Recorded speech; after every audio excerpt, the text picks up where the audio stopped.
Hi, it's my first video on unboxing a kit. I was meant to be getting on with the Churchill Avery that I've been building, but the person I edit the videos with, we can't get near each other because of lockdown. So this arrived this morning, so I thought I'd show you what's inside. Panther Ausf.G early production with zimmerit from TAKOM, one of their new ones. Nice big box, nice artwork. On the side here, got options for 4 markings. The disc camouflage on the Panzer Brigade 112. Disc camouflage again, Panzer Brigade 113. Looks like it's been painted out and the numbers added on the side. A mottled camouflage from, I think that's 1st Company, Panzer Regiment 11. And then Cuckoo, which was renamed by the Coldstream Guards when they captured one in Germany. On the other side of the box, just gives you photos of the sprues. A lot's missing because there's no internal detail with this one. Then your etch, your markings. So let's open it up.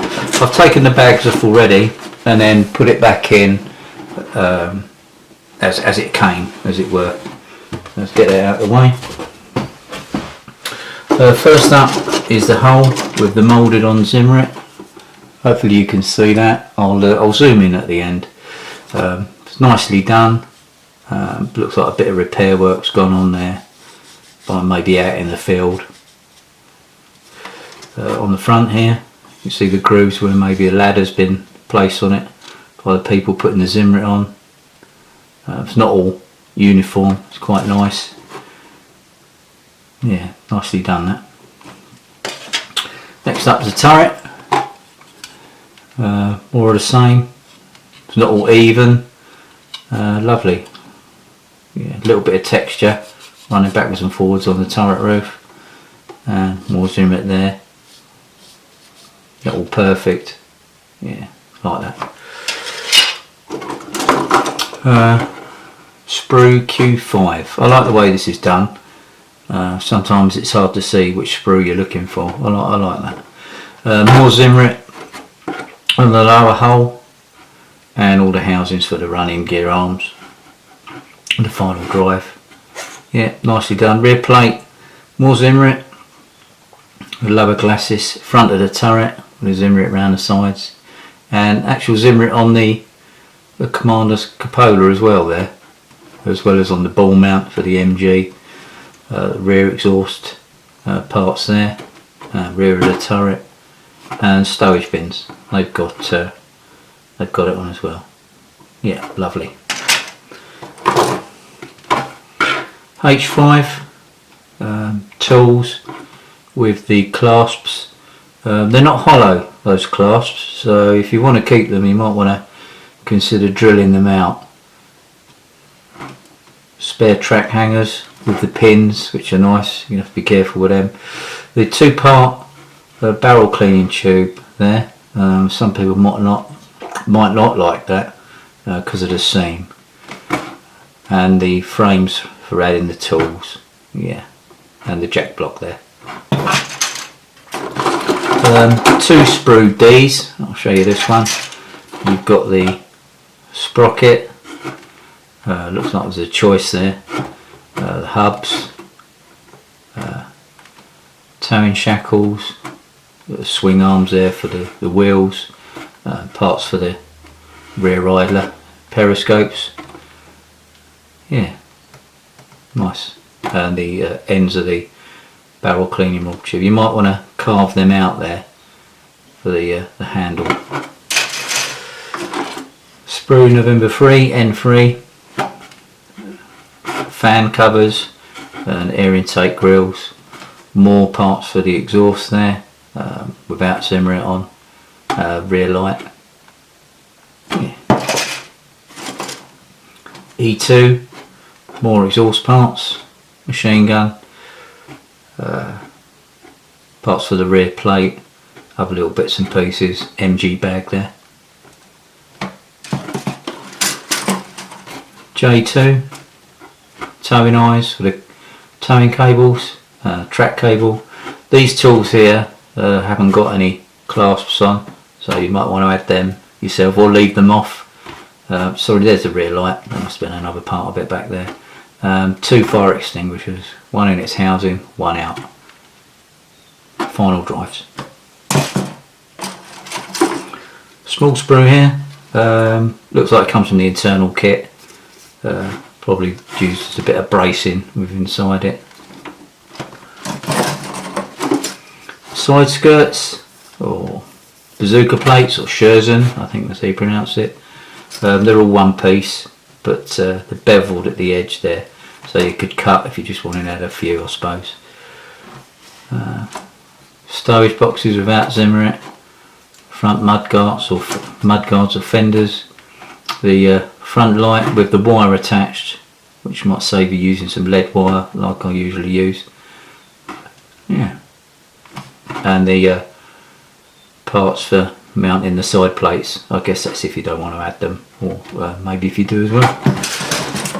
Small fret C5 exhaust, part of the rear engine deck, and the frame for holding the exhaust in place.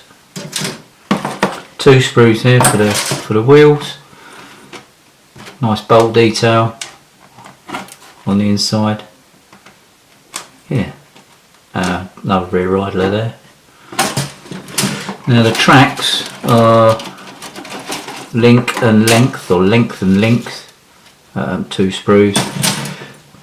Nice detail. You have to add your own guide horns to these, so it might be a bit tedious, but it shouldn't take too long. There's a sprue with all the guide horns on. They're nicely done. Sprue K, lower turret, front of the turret as well there. Commander's cupola without zimmerit, and this all goes up to make the Commander's cupola with his periscopes or episcopes. Close defence weapon, the parts to go over the episcopes, couple of handles, another periscope there, and it looks like his hatch, part of his hatch there. Sprue J, bottom part of the turret race, rear part of the turret, no zimmerit there. Barrel lock, travel lock, open, closed. A 1-piece barrel, which is nice. You've got a 2-piece muzzle brake there, and more machine guns. Lifting eyes for the turret, and the MG frame for the Commander's cupola, should you wish to put that on. Another sprue with guide horns. This sprue here, part's missing because it was probably from the internal part. You do get the blowtorch for heating the vehicle up in cold weather. More parts for the rear engine deck, rear plate, lower belly plate, a few little periscopes, MG ball mount, no zimmerit on this time.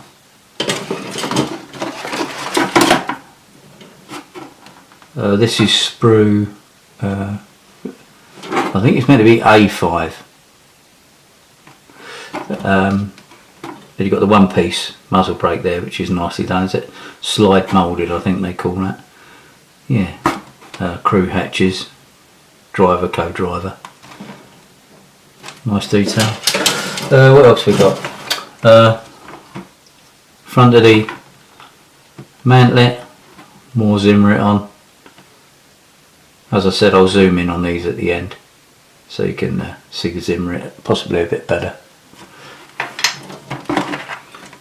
2 jigs for the track if you wish to use them.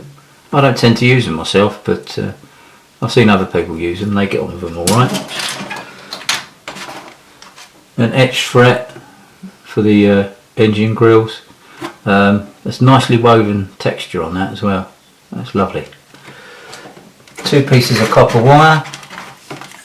One for the to use as the towing cables. I think they have to be about 150mm, so you should get 2 out of them. It's nice to have copper wire and not that springy stuff that dragons sometimes have and that you can't use and have to replace. And the track cable, which is nice.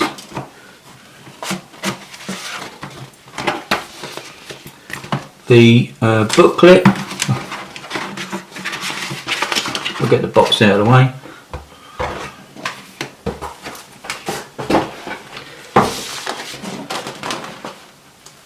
quite self-explanatory really. Let's have it up here. The diagram of all the parts. Start off with the lower hole made of some flat plates there. And goes on to do the tracks. That'll add them.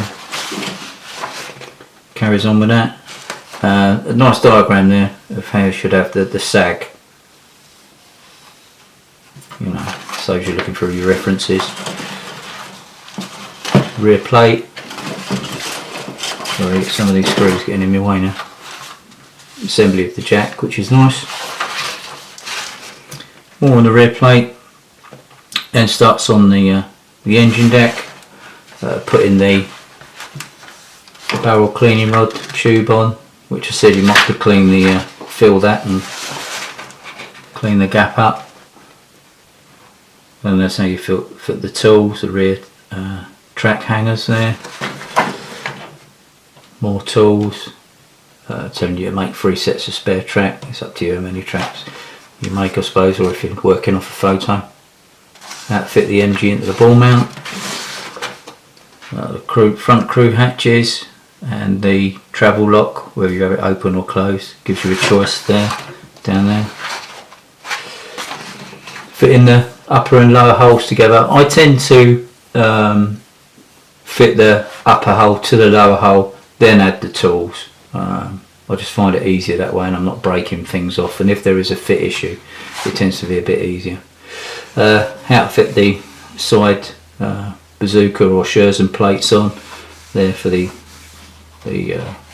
clasps or brackets, whatever you want to call them, and that's fitting them on there. Then onto the turret. Pretty self-explanatory that. Yeah, I like the little jig there, so you get them all in the right place. Yeah, you just have to clean it up once you've added them. That'll be fine. And if you want to add the MG to the command cupola, then going on to fitting the mantlet. You don't get any barrel breach or anything like that in this, which is fine for me. I tend not to build a lot of internal detail on my model. Then finally fitting the barrel with the one-piece muzzle brake and the final turret ring that joins on. The markings are, as I said, on the side of the box, but you get a bit more detail of them here. They're nicely done. So 4 of those. 3 German, 1 British Coldstream. Is it the Coldstream guards? Yeah. There's two colour plans for that, so you got it with and without the white camouflage.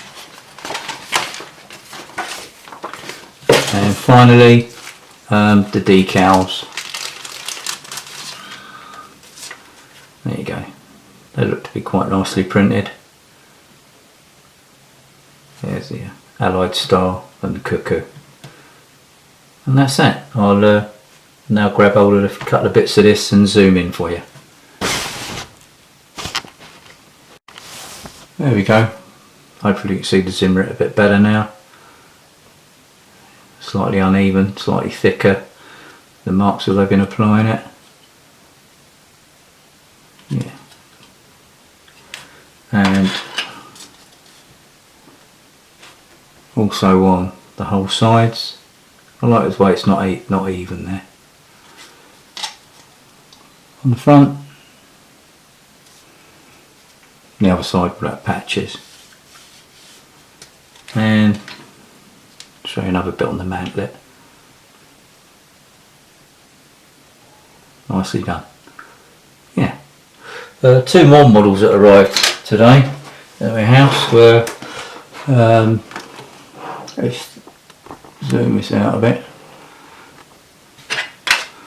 Were Mini Arts luggage set, 1930s, 40s, and Broncos German World War II 20-litre jerry cans. If you'd like me to open these and talk about these in another video, leave a comment and I will. Otherwise I'll just stick them on the shelf and add them to a couple of models I've got planned. Okay, thanks very much. That's it.